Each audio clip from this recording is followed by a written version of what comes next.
In today's video, I'm going to show you how to set up grid layout system with guides in Canva. Start by clicking on File menu, locate at the top left corner of your Canva workspace. Navigate to Settings in drop-down menu. In Settings option, click on Show Rulers and Guides, and this will display rulers along the top and left edges of workspace, allowing to add and view guides easily. Go back to File menu and select your settings once more.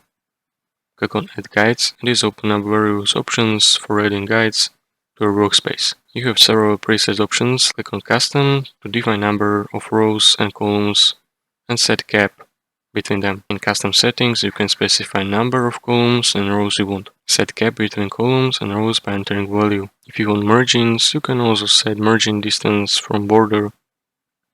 After customizing your settings, click on Add Guides, and this will generate grid on your workspace according to your specifications.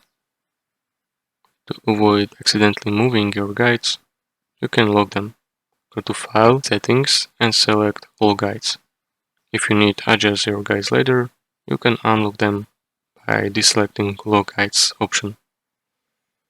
If you want to remove all guides and start over, go to File, Settings, and click on Clear Guides. You can temporarily hide the rulers and guides by pressing Shift+R on your keyboard.